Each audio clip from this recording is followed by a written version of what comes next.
un nouvel outil très intéressant qui va permettre de faire des sangles, donc des lichettes de sangles, mais aussi tout ce qui est poche, et plein de choses en retopo. On va voir ça tout de suite.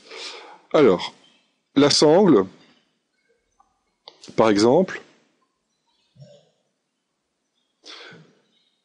l'outil que je vais utiliser s'utilise sur un objet sans subdivision, encore une fois. D'accord? Donc ici, la ceinture, il n'y a pas de subdivision. N'oubliez pas, je vous le dis, si vous avez supprimé les subdivisions pour une ou autre raison, vous pouvez toujours faire un reconstruct subdiv et retrouver vos subdivisions. D'accord? Donc c'est pas un problème de se mettre en subdivision la plus haute et de faire un delete lower. Vous pouvez toujours refaire le reconstruct subdiv après. Mais bon. Alors l'outil qu'on va utiliser, c'est l'outil topology. L'outil topology, eh bien, ça va s'utiliser avec des courbes, encore une fois.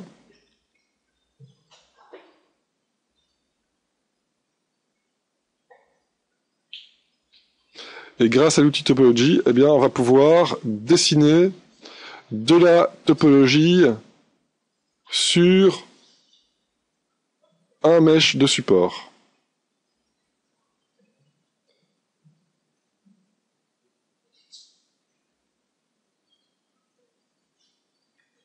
Pour ça, il faut bien croiser vos... Ah oui. Donc là, il n'y a pas croisé pour la précédente. Donc bien croiser vos courbes. Et alors, si vous voulez faire un point qui est vraiment bien soudé, il faut bien passer sur le point. OK? Et donc, une fois qu'on a dessiné la topologie, eh bien, encore une fois, avec la taille du pinceau, on va cliquer sur le modèle à côté de ce qu'on vient de dessiner et on obtient une portion de mèche super propre. D'accord? Donc ici, je vais faire un truc un petit peu plus épais. Et une fois que vous êtes content, toujours split, unmask. Et donc maintenant, on a cette petite portion de géométrie en plus qui va permettre de simuler donc le fait que la ceinture passe dans la boucle de ceinture. Alors cet objet, eh bien, quand on le subdivise, on voit qu'il y a déjà des crises qui sont paramétrées, mais pas exactement comme je le souhaite. Ok, moi j'aimerais bien qu'il y ait des crises aussi ici, ici au bout. Alors avant de faire ça, je vais reprendre la brush Move et replacer, tant que je suis en low poly, les edges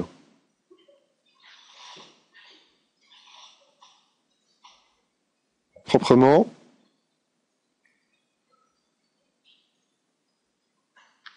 Donc c'est toujours plus facile en low poly de venir tendre les surfaces et de faire le move là où il faut.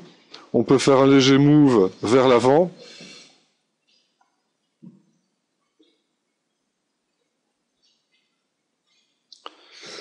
Et alors, un petit inflate dans des formations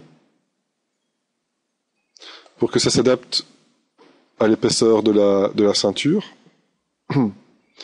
Deuxième étape, donc, configurer les polygroupes. Donc là, on voit que tout est bon, sauf les faces à l'arrière ici. Donc avec mon Select Lasso, je vais isoler les faces arrière. Et dans Polygroup, je vais faire un groupe visible. Donc je fais un groupe avec seulement les faces visibles. Ce qui fait maintenant que j'ai bien le résultat que je souhaitais. Donc je peux revenir ici au niveau de la géométrie et du crease. Je fais un uncrease all pour tout nettoyer et je fais un crease polygroup pour être sûr que ce soit fait en fonction des polygroupes. Et comme tout à l'heure, je peux faire deux subdivisions, uncrease all, deux subdivisions, et on obtient le même look que pour l'autre bidule. Que pour la ceinture, pardon. Et donc, au niveau des divisions, eh bien, je vais descendre. Donc c'est Shift D pour descendre de subdivision et D pour remonter dans les subdivisions. D'accord? C'est les raccourcis pour descendre et monter dans les subdivisions. Donc là, je peux, avec le lasso,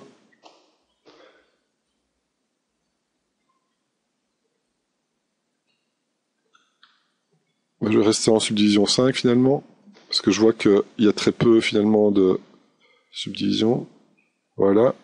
Donc je vais smoother tout ça. Et ceci, en fait, je peux le rentrer vers l'intérieur pour simuler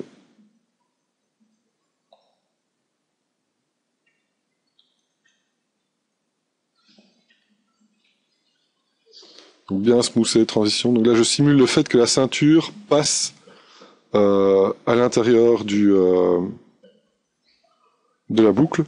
Et donc on peut donner aussi un petit peu de volume, replacer ça correctement.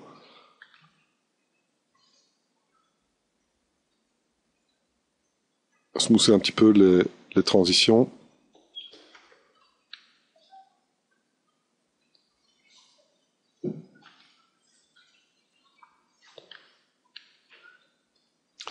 Ok. Et on peut même se dire, bon, ben, la lichette, je veux qu'elle se décolle un peu. Bon, ici, comme on est vraiment très limité au niveau du budget de notre low poly, on va pas aller plus loin. Alors, l'autre intérêt de faire ce genre de travail, eh bien, c'est que si je groupe maintenant la boucle avec la lanière, donc je fais un merge down, eh bien, je peux dupliquer l'objet et venir le positionner à d'autres endroits. Ok? Donc, grâce à ce système, c'est plus facile. Si vous avez plusieurs boucles de ceinture à placer, eh bien, c'est plus facile d'en faire juste une et puis de venir la placer à tous les endroits où vous avez besoin de cette boucle de ceinture et vous l'ajustez en position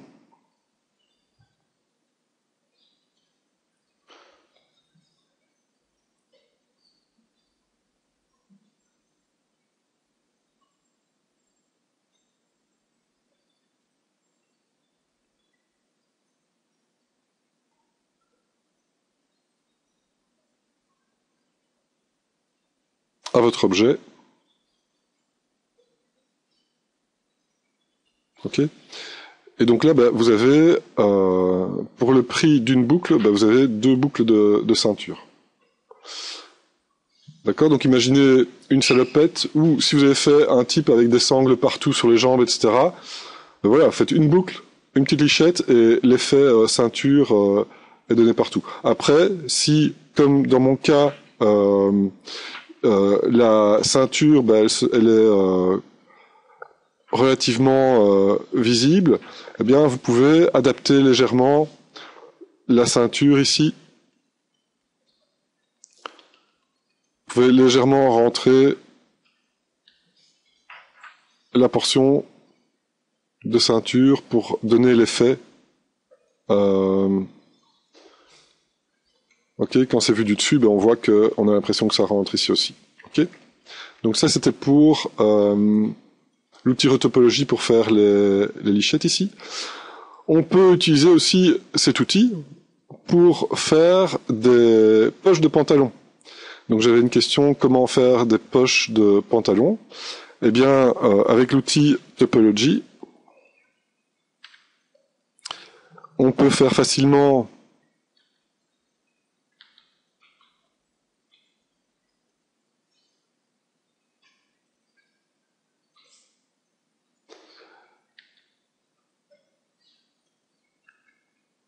des petites portions de géométrie.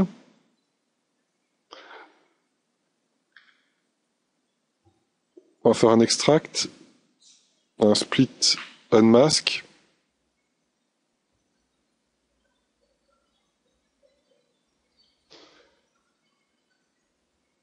Et ceci, eh bien, c'est un base mesh parfait.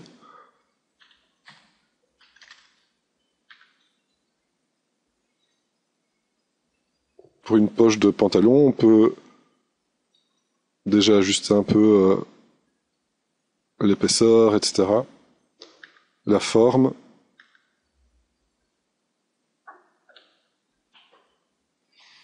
Et puis ici, l'autogroupe au niveau des polygroupes.